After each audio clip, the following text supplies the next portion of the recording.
En tout cas, aujourd'hui, c'est la plus forte hausse du CAC. Essilor Luxottica, plus 5,5% dans un marché en pleine forme. Et il vient déconstruire ce marché en pleine forme. Combattre le consensus à main nue. Comme chaque jour, un expert vient participer à ce rendez-vous du conseil de famille et dire cash qu'il pense de la tendance du moment. Jean-François Robin nous rejoint, directeur de la recherche de Natixis. Et il n'est pas content. Bonjour Jean-François. Bonjour à tous. Bonjour Jean-François.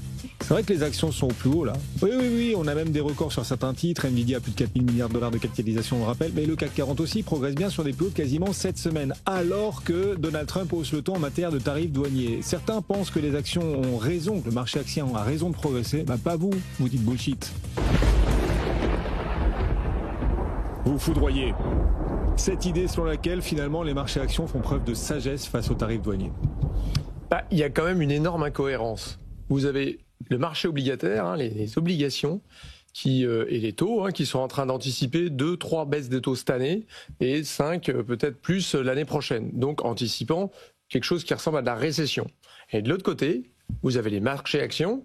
Alors c'est valable partout, vous avez plus de 50 indices actions dans le monde qui sont à leur plus haut historique.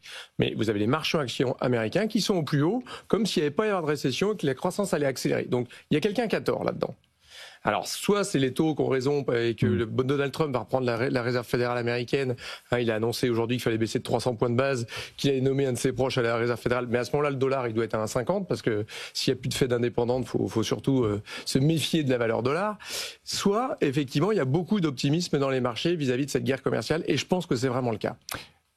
Enfin, c'est le cas, je sais pas. Enfin, les marchés s'habituent, s'accoutument. On peut prendre l'impact. Est-ce qu'on peut le faire par pays par pays là? On a le premier droit de douane qui a été annoncé. On attend ce qui nous pend au nez encore ici en Europe. Mais est-ce que pays par pays, on a une idée précise de l'impact à venir de ces tarifs douaniers? Alors, ce qui est clair, c'est que la situation dans laquelle on est aujourd'hui, c'était le worst case scénario, le pire des scénarios qu'on a envisagé en janvier, qui était de se dire il y aura 10% sur l'ensemble du monde, 160 sur la Chine et 20% de tarifs sectoriels. Aujourd'hui, où on en est, on a 10% sur l'ensemble du monde, 55% sur la Chine et pas 20, 50% de tarifs. Et en plus de ça, on nous annonce 50% sur le cuivre, 200% sur la pharmacie, 25% sur le Japon, 25% sur la Corée. Donc où est-ce qu'on en est aujourd'hui? En réel, on est à 16% de droits de douane aujourd'hui effectifs des États-Unis. On était à 2,5 quand Trump arrive. Qu'est-ce que ça veut dire ça? Ça veut dire qu'on est dans une guerre commerciale de la première économie mondiale qu'on n'a jamais vue depuis 1933. Qu'est-ce que ça veut dire ça? Ça veut dire que vous êtes dans une situation où l'économie aujourd'hui américaine, c'est 26% du PIB mondial, c'est 13% des importations mondiales, est en train de se fermer au reste du monde. Est-ce qu'on peut penser que les boîtes américaines, le S&P, 42% de ses résultats, c'est en dehors des États-Unis? Est-ce qu'on peut penser que ça va être complètement anodin pour les États-Unis? Sûrement pas. On va avoir un choc. Là où il a annoncé hier des tarifs, par exemple, de 35% sur l'Indonésie, sur la Thaïlande, sur le Cambodge, etc. Évidemment, ces pays-là, le Bangladesh, qu'est-ce qui va se passer? Peut-être que Nike va arrêter de faire des Nike au Bangladesh et au Cambodge. Super. Il va les faire aux États-Unis. Qu'est-ce qui va se passer avec le prix des Nike, vous pensez? Le prix va forcément augmenter. Donc, qu'est-ce qui va se passer avec la conso de Nike pour les fabriquer, Pardon? S'ils trouvent des ouvriers pour les fabriquer. Et s'ils trouvent des ouvriers pour les fabriquer, mais je pense pas qu'ils seront d'accord de bosser pour moins de $5 par jour, quoi. Donc, on n'y arrivera pas à ce truc-là sans avoir plus d'inflation et donc moins de croissance américaine et donc moins de bénéfices. Regardez Walmart, le grand. Vous dites Walmart, vous? Walmart, voilà. Oui. Walmart, si vous voulez. Walmart, qu'est-ce qu'ils ont annoncé? Dès le mois de mai, des hausses de prix, alors même que les tarifs sont pas là. Donc évidemment, le consommateur américain, 71% du PIB américain, c'est de la conso.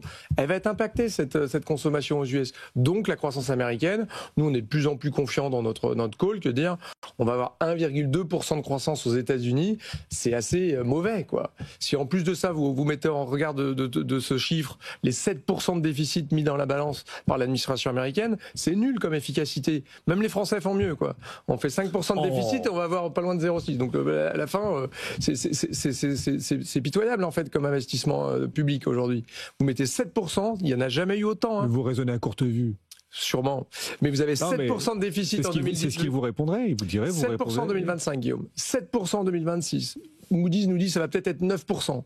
Nous disent d'ailleurs downgrade la dette américaine. Donc on est dans un moment de dépenses publiques inédit. Aujourd'hui, les marchés, on anticipe 10 trillions de plus de dette publique d'ici 2029. 10 000 milliards de 10 000 dollars. milliards de dollars.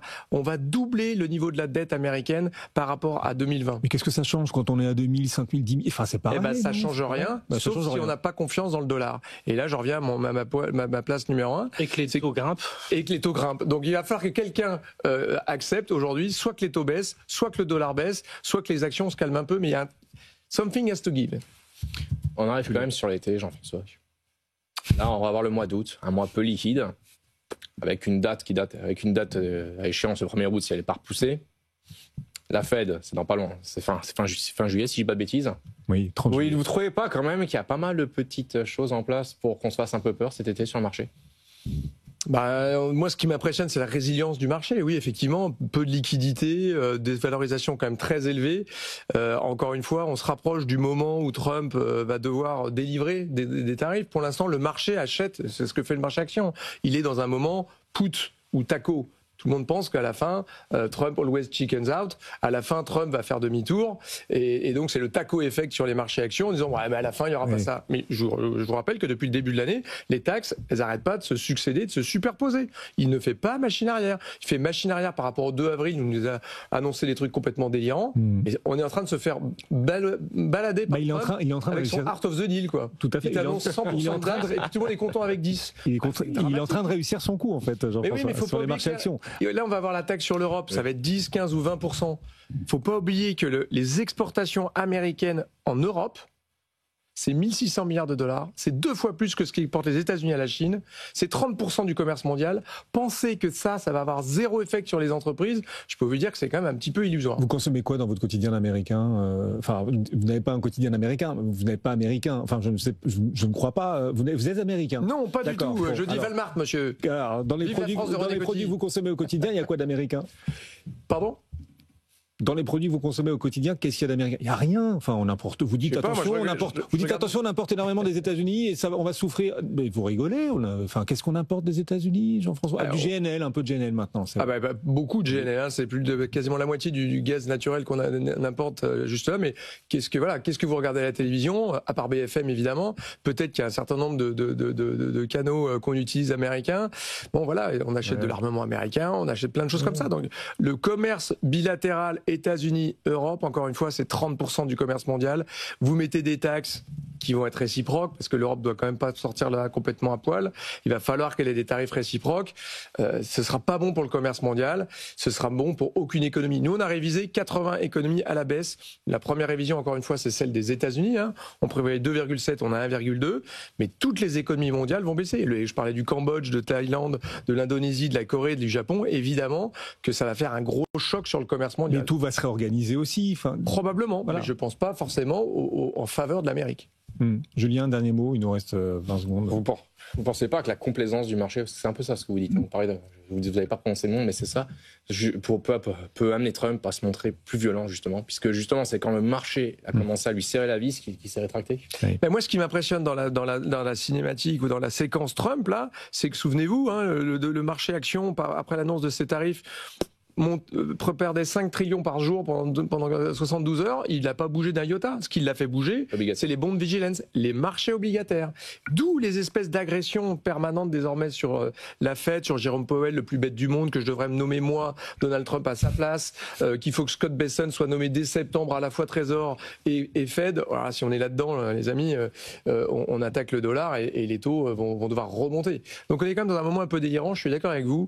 D'ici septembre, on va pas s'ennuyer. On continuera d'en parler dans la suite de BFM Bourse. On parlera aussi de Datadog qui intègre aujourd'hui, figurez-vous, le S&P 500, une boîte créée par des Français. Cocorico, ça a été créé en 2010 par 2 centraliens, Datadog. Et bien, ce titre intègre aujourd'hui le S&P 500. C'est pas vraiment salué puisque Datadog à Wall Street, sur le S&P, perd en ce moment 2%. Ils viennent remplacer Juniper.